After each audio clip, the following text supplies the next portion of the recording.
I think this is a good question for Grant here. Is who's better, Todd Bowles or Robert Saleh? I would have to say Todd Bowles. Todd Bowles is more experienced. Todd Bowles is more experienced. He's had a lot of top 5 defenses. He's been a head coach. I love Robert Saleh, but Robert Saleh is still improving. Todd Bowles, I think, is kind of like at the top of his game. I mean, he's like Todd Bowles right now has a better personnel on defense though right now because that front 7 was already legit. He was great last year too. Yeah, and now you're adding Carlton Davis, who's really good and coming into his own, and you're adding Antoine Winfield and all these guys in the secondary. Like that helps a lot. No doubt. Nothing against Robert Saleh. I just think Todd Bowles has been elite for like a decade, and people kind of forgot because he was the head coach of the Jets. He had those defense always ripping. Yeah, I'm definitely going with Todd Bowles as well. I need to see more from Robert Saleh.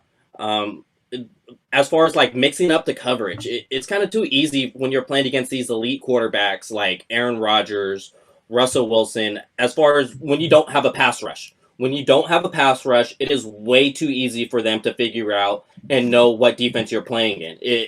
They just tear them up every time, especially with the number 1 wide receiver. That's something you need to figure out, is how to take away a number 1 wide receiver. I think you said it, Grant, is like running like a high-low scheme, maybe in a cover 2, something like that. Well, the best way to take away a great wide receiver is to have a great cornerback. And with the thing about Todd Bowles is he had Patrick Peterson in Arizona, and right now they have they got Carlton Davis and Sean Murphy Bunting. They have guys who can match up man-to-man with good wide receivers. Big, fast, strong. I mean, Robert Saleh hasn't had that yet. I'd like to see what he could do with like Brett and Mosley, they're not bad. They're not bad. I'm saying like they're both quality starters.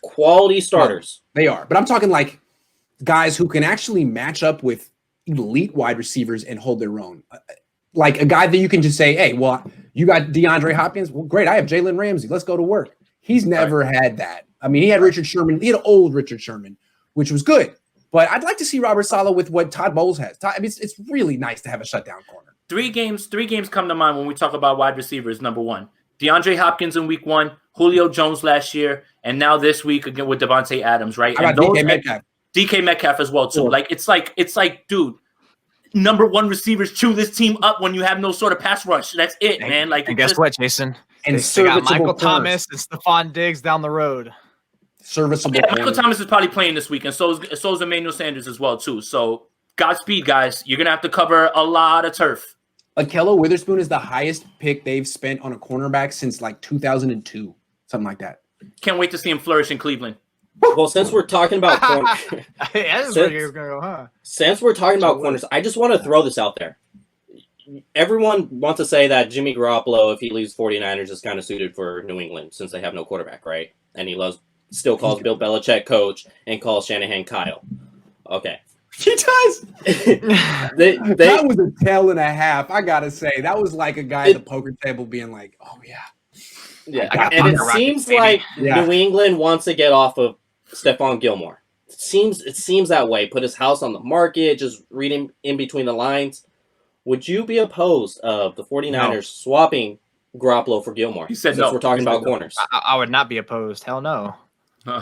No, I mean that has Gilmore has a high contract, by the way. He's going to make a lot next year. Yeah, but that's fine. You're talking about you're not talking about a corner who might have been good. You're talking about the defensive player of the year, right? And I've only seen on film 1 or 2 people beat him. You know, Devontae Parker in Week 17 had an amazing game against him. I watched John Brown, make some. George Kittle beat him.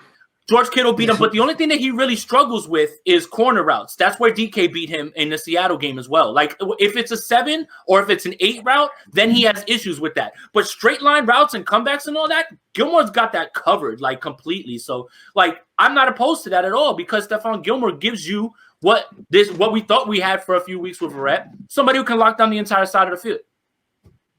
Are the Niners going to get trade compensation for Jimmy Garoppolo in the sense that does anyone want him on that contract? That's a lot of money. Well, I could see if they're swapped, they're going to have to pay Gilmore $17 million next year. Garoppolo's at 26.9, so that's about a $9 million that New England would have to take on. Probably $7 million actually, because the 49ers I would imagine have to take on 2.